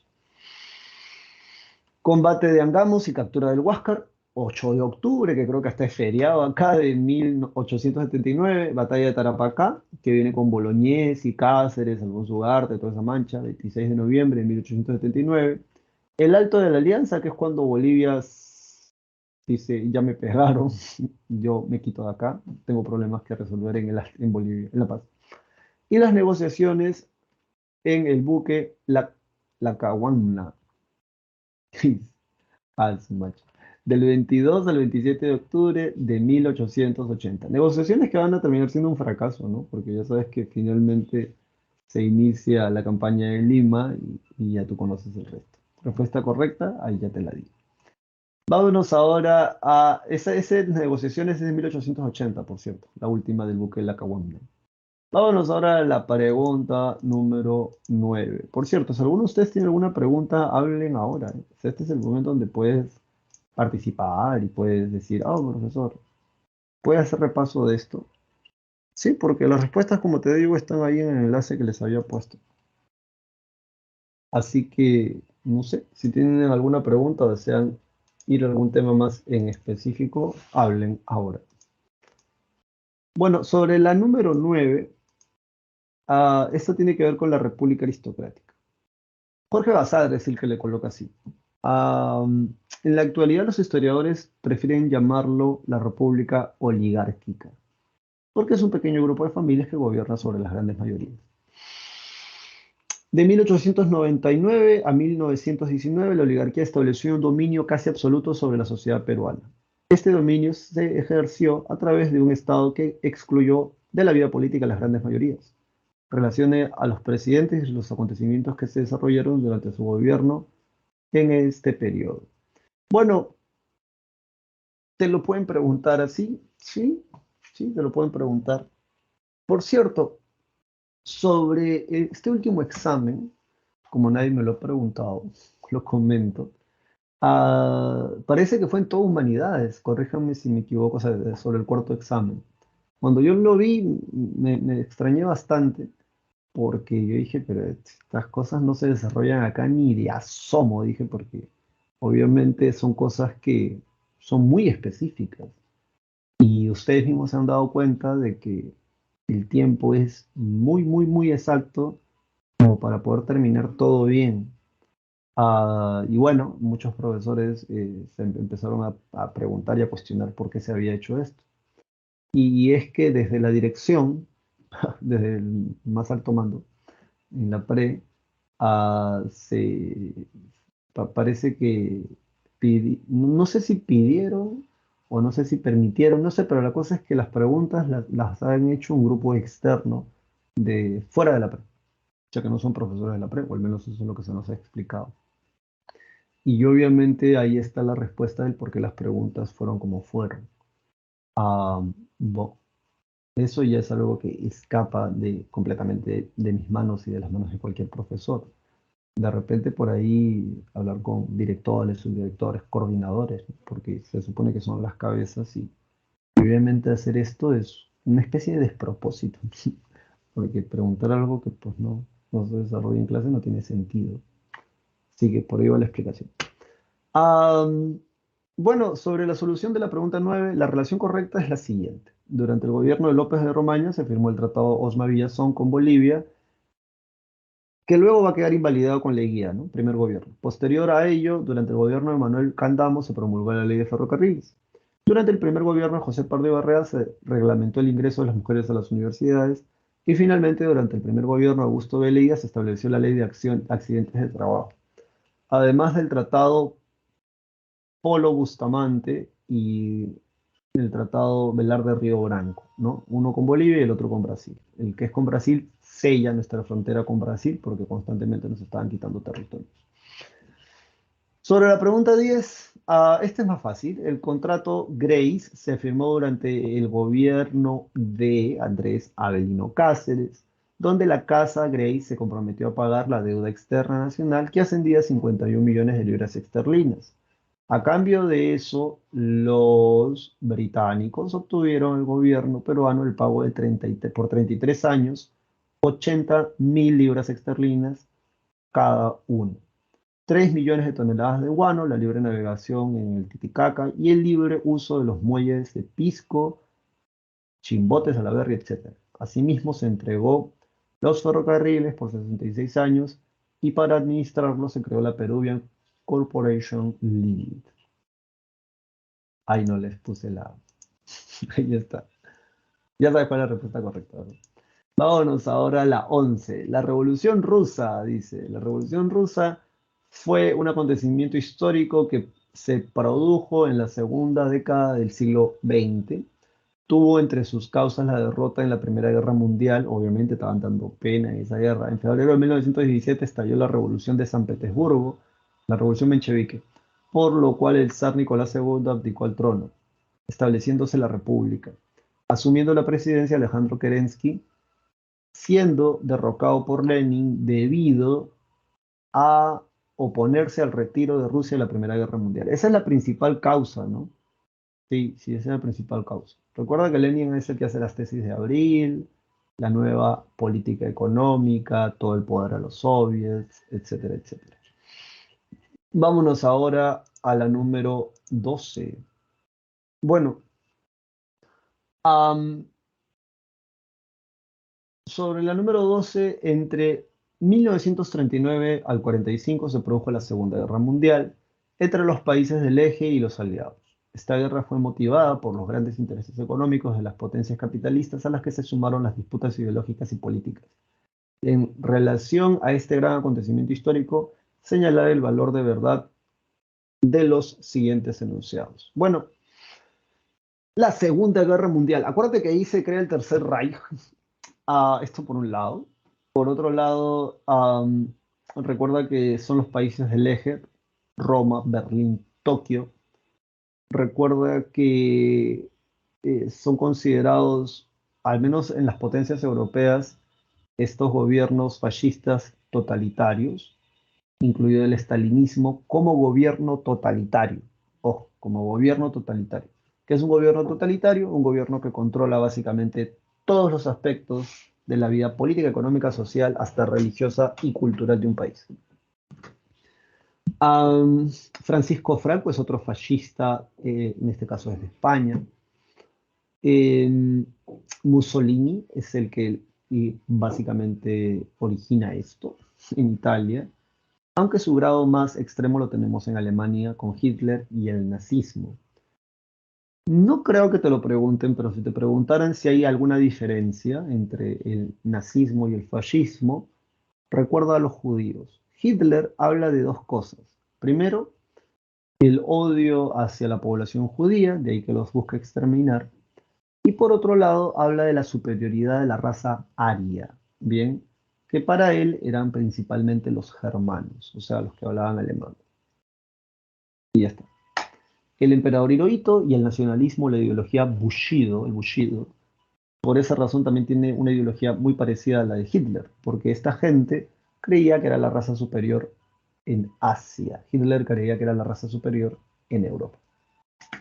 Profesor, ¿y en qué se sustenta esta vaina de ser una raza superior? No se sustenta en el color de la piel, ¿eh? Se sustenta básicamente en que tu gente no se haya mezclado.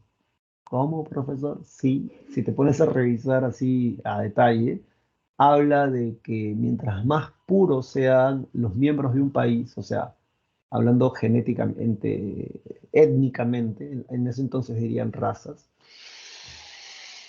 más chévere eres, pues, ¿no? Porque no te has contaminado con otras gentes, con otras chusmas, ¿no? Entonces va por ahí la idea. A ver, la respuesta. Escucha bien. Motivada por extender su territorio, conseguir riquezas para sus empresas monopólicas y vengarse de la derrota de la Primera Guerra Mundial, Alemania inició la Segunda Guerra Mundial invadiendo Polonia el 1 de septiembre de 1939. Recuerda que ya se le habían repartido a Polonia como si fuera una torta en dos con la Unión Soviética en el pacto Molotov-Ribbentrop. Los aliados creyeron que luego invadiría la Unión Soviética, pero se equivocaron. En abril de 1940 invadió Dinamarca y entre abril y junio Noruega, o sea, Hitler. Del 10 al 15 de mayo, Bélgica y Holanda, o sea, 5 días, y simultáneamente Francia. El 10 de junio de 1940, Italia le declaró la guerra a Francia. El 14 de junio de ese año, los nazis desfilaron por las calles de París. Alucinante. Pero la primera derrota de Alemania fue el ataque aéreo a Inglaterra mediante la llamada Operación León Marino. Sus cazabombarderos fueron aniquilados por la Royal Air Force. Esta situación les obligó a iniciar la invasión de la Unión Soviética, la Operación Barbarroja, para capturar su acero y petróleo. Mientras tanto, en el Pacífico, el poderío aeronaval japonés caía al ser derrotado por la Marina de los Estados Unidos en el combate de Midway y no de Okinawa. Así que eso recuerda. Vámonos a la pregunta 13, ya estamos por acabar, chicos y chicas. Creo que nos quedan 25 minutos, o me estoy equivocando. Sí, nos quedan 25 minutos.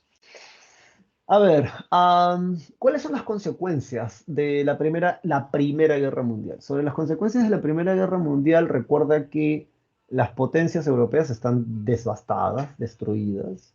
Se crea la Sociedad de Naciones por recomendación de Estados Unidos. Crean la Sociedad de Naciones que era como la ONU, bien, pero Estados Unidos no participó. Fue un roche, ¿ah? Porque el presidente Gordon Wilson recomienda esto, ¿no? O sea, hay que crear una entidad internacional que pueda de alguna manera velar porque no se repitan estas guerras, porque, o sea, la gente que sabe, sabe. Una guerra es costosa, realmente costosa, en muchos términos, sobre todo los humanos. Cuando el presidente Gordon Wilson llega a Estados Unidos, el Congreso le dice, sí, está bien que lo creen, pero nosotros no vamos a participar. Entonces, falta. Am, y por ahí también algunos piensan que por eso también fue un fracaso.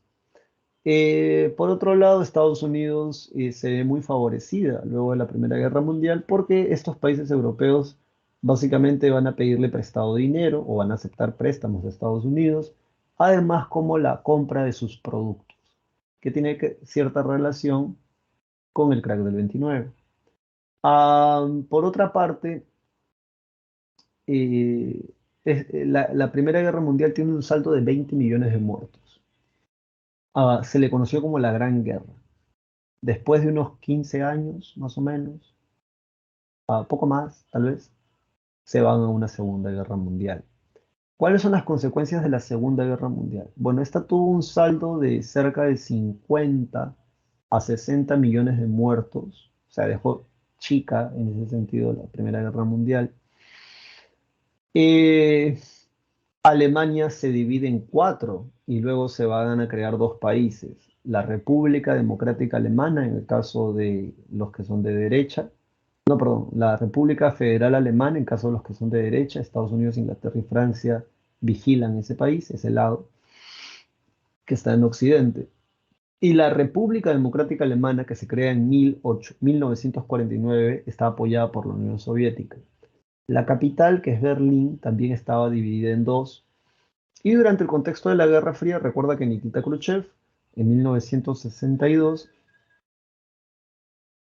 obviamente con el permiso del presidente de la RDA, construyen el muro de Berlín, que se convierte, anota por ahí, en el símbolo más característico de la Guerra Fría. Luego, ¿Qué más tenemos? Se crea la ONU, la Organización de las Naciones Unidas. Se sabe que para formar parte de esa organización tenías que haberle declarado la guerra a Alemania. O sea, acá están claros en eso. Perú por eso dicen que le declara la guerra.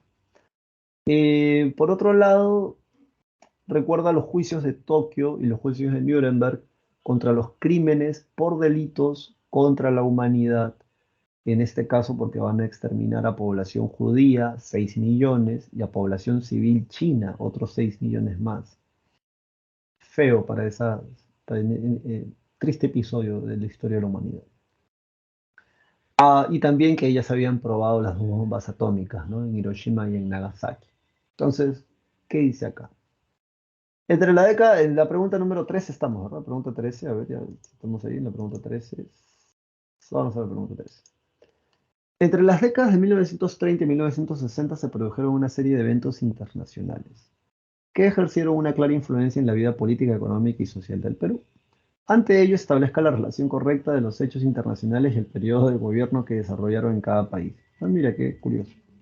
Bueno, a ver, la respuesta, escucha.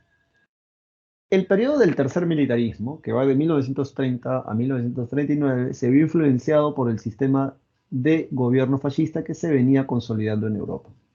Durante la primavera democrática de 1939 al 48 se produjo una fuerte influencia de la Segunda Guerra Mundial en el desarrollo del comercio exterior. En el Ochenio de Odría, que es 1948 al 56, se vio beneficiado por el incremento de la producción gracias a la guerra, gracias entre comillas, a la guerra de Corea. El segundo gobierno de Manuel Prado, conocido como la Convivencia por su alianza con el APRA, vio incrementadas las exportaciones de azúcar producto del bloqueo comercial establecido a Cuba por parte de los Estados Unidos. Bien, esa es la respuesta correcta. Vámonos ahora a la número 14. Sobre la 14, bueno, sí, ya te lo había dicho, ¿no? Cada vez que, o sea, sobre la pregunta anterior, ¿no? Cada vez que hay guerras en otros lados del mundo, a Perú, como es un país primario exportador, le convenía en el siglo pasado, no sabemos cómo estamos ahora. Pregunta 14. Entre 1945 y 48 gobernó el país José Bustamante y Rivero. Mientras que en 1963 y 68 lo hizo por primera vez Fernando Belaúnde Terry. Estos regímenes tuvieron una serie de semejanzas, entre ellas podemos afirmar. Bueno, la respuesta, escucha, en ambos gobiernos democráticos se produjo un intento de apoyo a la burguesía industrial nacional, pero también se observa un obstruccionismo a las reformas planteadas por dichos gobiernos por parte del Poder Legislativo, en ambos casos siendo protagonista el partido aprista, ¿no? O sea, qué roche, ¿quién habrá hecho esa pregunta? Falta, sí, pues, ¿no? El APRA, ¿no? O sea, vámonos ahora inmediatamente a la pregunta 15. Sobre la pregunta 15 me da risa la pregunta anterior. Sobre la pregunta 15, ¿qué dice?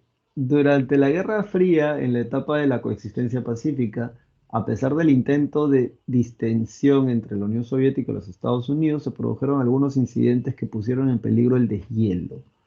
¿Cómo lo sucedido en Berlín, el muro de Berlín, y Cuba, la crisis de los misiles? Sumado al estallido de la crisis en Vietnam. Respecto a la guerra de Estados Unidos contra Vietnam, tuvo entre otras motivaciones. ¿Qué motivaciones tuvieron? Bueno, escucha. En la conferencia de Ginebra, que dividió Vietnam en dos zonas, se estableció la celebración de elecciones que debían reunificar Vietnam en un solo gobierno, pero no se realizaron porque Estados Unidos temía el triunfo comunista, dada la popularidad de Ho Chi Minh.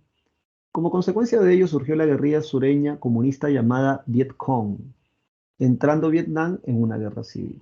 Los Estados Unidos, temerosos del triunfo comunista y su mayor difusión en Asia y la pérdida de su influencia en el sudeste asiático, intervinieron en apoyo de Vietnam del Sur, primero indirectamente con asesores militares entre 1956 al 63, para posteriormente hacerlo de forma directa y militar entre 1963 al 73. Tú ya sabes cuál es la respuesta. Vámonos a la número 10. 16. Bien, esta está fácil. En 1985 asumió el poder Mikhail Gorbachev. Acuérdate, ese tipo es de la perestroika y la glasnost, siendo elegido secretario del Partido Comunista de la Unión Soviética, quien, ante la gravedad del estancamiento económico de la Unión Soviética, aplicó un programa de reformas llamado Perestroika y Glasnost.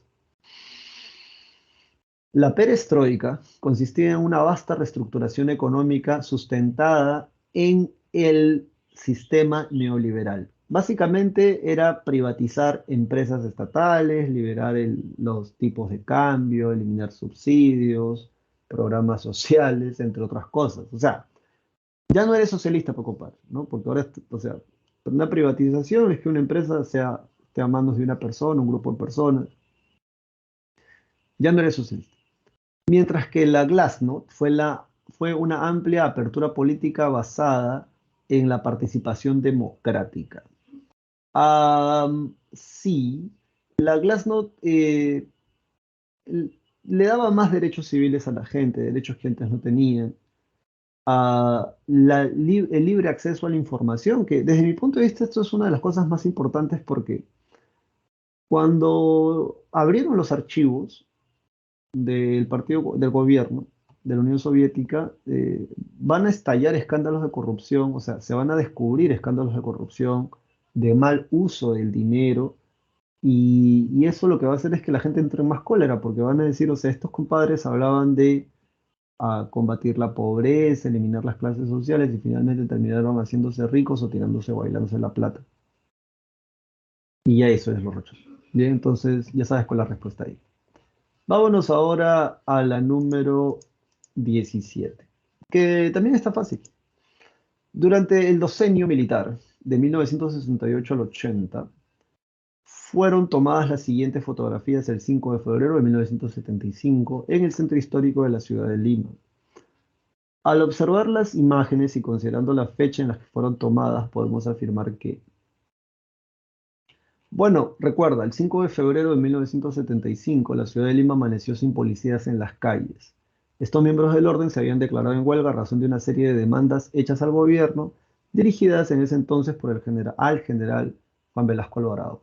Manifestaban retrasos en el pago del sueldo, así como la falta de equipamiento reglamentario como uniformes nuevos y armamento. Esto provocó una ola de saqueos en el centro histórico de Lima, o sea, por la ausencia de los policías, la cual fue reprimida por los miembros del ejército a falta de policías, como se aprecia en las fotografías. Bueno, un poco para redondear esta idea y irnos a la última pregunta, y tomando también la pregunta anterior, porque son ya de los últimos temas de clase. Recuerda lo siguiente, bien, o sea, si te llegaran a preguntar simbólicamente cuándo acaba la Guerra Fría, simbólicamente, eso es cuando el muro de Berlín cae. El muro de Berlín se convierte en el símbolo más representativo de la Guerra Fría.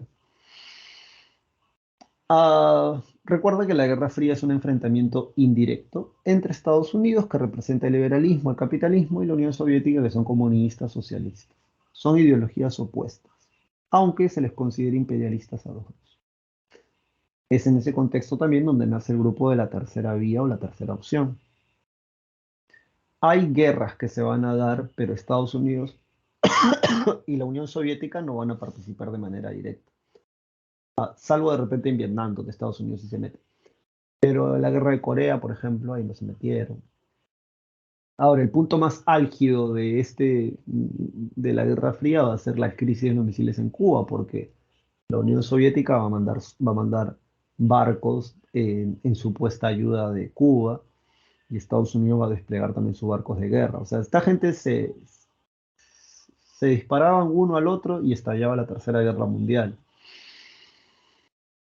Recuerda que Estados Unidos primero crea la OTAN, la Organización del Tratado de Países del Tratado del Atlántico Norte, y la Unión Soviética crea el Pacto de Varsovia con los países de Europa Oriental.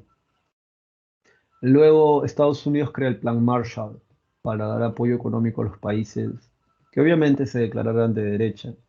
Y la Unión Soviética crea el Plan Molotov que tiene que ver justamente con la ayuda económica a los países de Europa Oriental. Recuerda que Yuri Gagarin es el primer cosmonauta en darle la vuelta a la Tierra y que Estados Unidos en el 69 lleva al primer hombre a la Luna o al primer grupo de hombres a la Luna. Es un viajezote, ¿eh? Neil Armstrong, ¿no? Astronauta. Y que se van a pelear en diferentes frentes. Sobre la fase final, tenemos a Ronald Reagan con la doctrina Reagan, que es bastante confrontacional, agresivo, por así decirlo, en sus discursos respecto a la Unión Soviética, que ya para ese entonces estaba en crisis. Es ahí donde entra Mikhail Gorbachev. Originalmente recuerda que la perestroika y la glasnost están hechos para sacar a la Unión Soviética de la crisis. Fracasan porque en vez de sacar a la Unión Soviética de la crisis, aceleran su proceso de desintegración. Por eso son un fracaso. ¿Cuándo oficialmente se acaba la Guerra Fría? Bueno, si la Guerra Fría es este enfrentamiento entre Estados Unidos y la Unión Soviética de manera indirecta, obviamente cuando uno de los dos desaparezca, la Guerra Fría acaba oficialmente. Simbólicamente acabó con la caída del muro de Berlín en 1989. Pero mira, 2 años después, Estonia, Letonia y Lituania, de manera unilateral, se retiran de la Unión Soviética porque la Unión Soviética no es un solo país, es como que 20 países. Por eso es Unión de Repúblicas Socialistas Soviéticas. Y esto lo hacen a través del acuerdo de Alma-Ata. Esto es en 1991. Allí ya podemos decir que ya no hay Unión Soviética, por lo tanto ya se acabó la Guerra Fría. Luego crean la Comunidad de Estados Independientes, que por ahí seguían siendo socialistas, pero ya cuando llega 1993, esta comunidad se disuelve y ya desapareció. Am,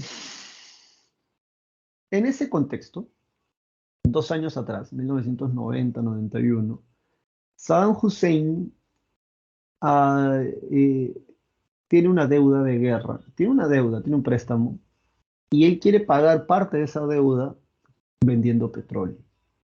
Ahora, con eso no hay problema. El problema es que, aunque tú no lo creas, él le había pedido a los países productores de petróleo, su país es uno más, que son países árabes en el Golfo Pérsico, que no produjesen tanto petróleo porque eso hacía que el precio caiga. Obviamente, al abundar petróleo, el precio cae. Entonces, no le van a hacer caso. Y la respuesta de Saddam va a ser, bueno, entonces yo necesito más petróleo. Y van a invadir Kuwait con el pretexto de que antes era un territorio que les pertenecía. Eso va a ser aprovechado de una manera inteligente, hay que decirlo, por Estados Unidos, porque estaban buscando un pretexto para poder tener presencia en ese lugar. El gobierno de Estados Unidos tiene bases militares o tiene embajadores en todas partes del mundo, importantes para ellos. Y obviamente tener ahí presencia militar, por ejemplo, es importante porque ahí hay petróleo. Bien, y la ONU además va a darle permiso. O sea, la Organización de las Naciones Unidas va a decir sí, vayan y saquen a Saddam de Kuwait. Estados Unidos lidera a 36 países que también van a ir ahí de cola. Cada uno va a mandar un grupito militar y le van a sacar la recontra mugre a Saddam y la operación Tormenta del Desierto. Finalmente Saddam es derrotado, se retira a Irak, le embargan las armas de destrucción masiva y lo dejan quieto. Aunque no es un tema que hablamos en clase, es aquí donde ocurre la Segunda Guerra del Golfo Pérsico en el año 2003. La Segunda Guerra del Golfo Pérsico tiene que ver con Saddam sigue en el poder. Y este caso es George Bush Jr. o el hijo del presidente George Bush que participa en la Primera Guerra Mundial, en la Primera Guerra del Golfo Pérsico. Y esta sí va a tener varios cuestionamientos porque en primer lugar la ONU nunca dio permiso. Estados Unidos argumentaba que tenían armas de destrucción masiva, cosa que no fue cierto, porque cuando ya lo derrotaron, revisaron el país, no habían, ya que estas armas habían sido embargadas en la primera. Y es aquí donde a Saddam lo van a someter a un juicio y luego de eso lo ahorcan. Y ahí quedó. Consecuencias de la Primera Guerra, Estados Unidos tiene presencia en el Golfo Pérsico, Y esto está en el contexto del nuevo orden mundial, que tiene que ver con la caída de la Unión Soviética, que ya no hay Guerra Fría, ahora es como que una reconfiguración a nivel mundial, ¿no? Por un lado tenemos a Japón y a China como potencias económicas, a China ahora en la actualidad, 2023, China. Recuerda que Deng Xiaoping es el que introduce a China en el socialismo de mercado. Xi Jinping es el nuevo secretario general y sigue en la misma línea. Y China se proyecta para el 2030 a ser la primera potencia económica. Am, Luego,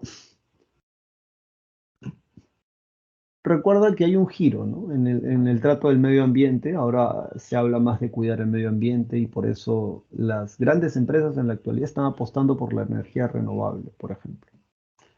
Bueno, eh, y ya para terminar, la pregunta número 18. Bien.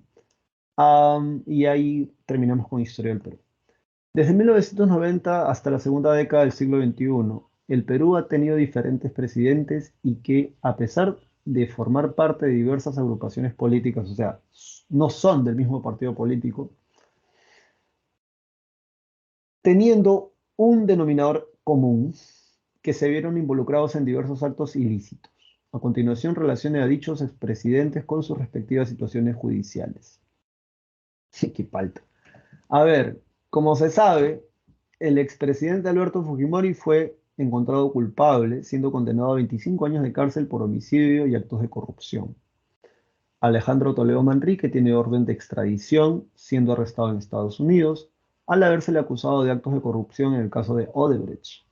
Durante su segundo gobierno, Alan García Pérez fue acusado de haber recibido sobornos por el caso Odebrecht. Antes de ser detenido, García se suicidará en el 2019. Por otra parte, el expresidente Ollanta Lazo estuvo preso durante un tiempo hasta que se le concedió la libertad condicional, siendo acusado por él por lavado de activos en el caso Lava Jato. Bueno, ¿qué podemos decir ya de la última parte de Historia del Perú? Ah, bueno, lo que podemos mencionar primero es que, espérense, ajá, ahí está, vamos a poner esto así.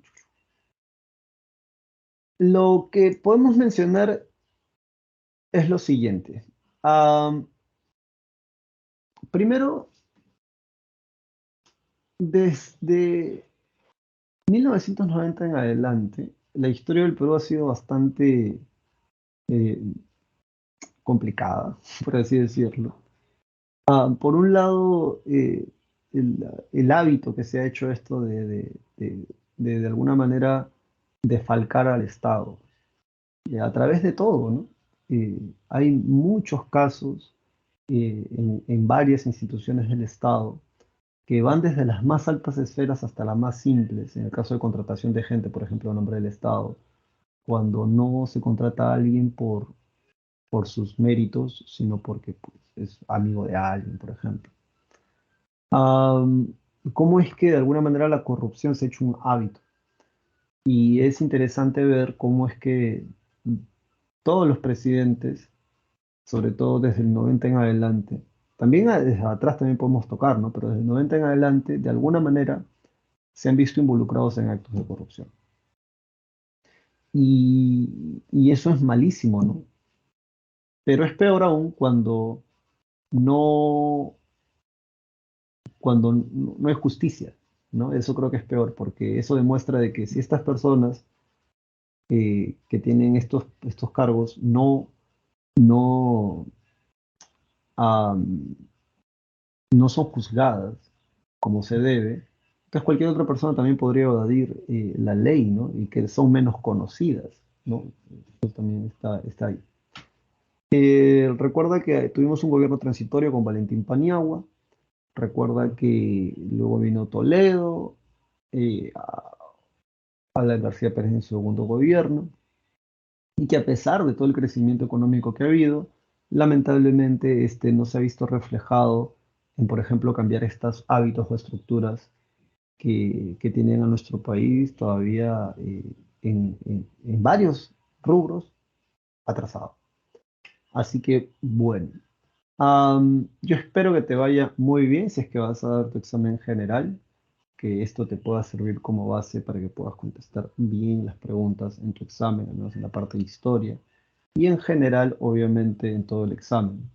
Recuerda un día antes dejar de estudiar, relajarte para que puedas ir muy bien con la mejor energía posible a ese examen de admisión y que este es el tiempo que debes utilizar para repasar y quitarle horas al sueño para poder hacer esto de manera efectiva. Es como una carrera, ¿no? Estás en el último tramo, si has decidido dar el examen general, ve para allá.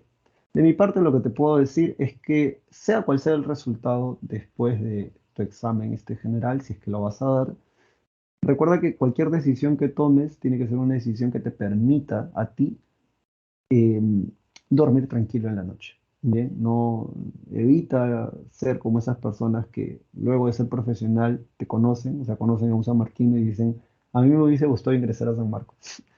No, no, no, o sea, si tú tomas otro rumbo, tómalo, tómalo y no mires para atrás, porque finalmente la universidad hace al estudiante, sí, pero te vas a dar cuenta de que cuando estés dentro de la universidad, básicamente el 70% de tu educación depende de ti, porque no es como en el cole, ¿no? Que el profesor ve, te mira, a ver si has hecho la tarea, no, no.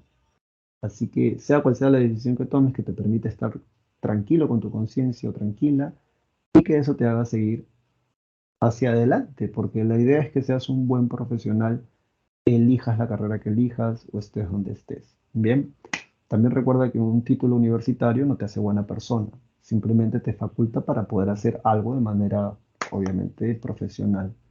Pero esto de ser buena persona ya depende de ti. Chicos y chicas, para mí ha sido muy agradable haberlos dictado clases, en esta clase, la clase del repaso. Yo espero que te vaya muy bien, sea lo que sea que suceda después del examen general. Y conmigo será hasta otra oportunidad, pues. Cuídate mucho y que la fuerza los acompañe. Chao, chao.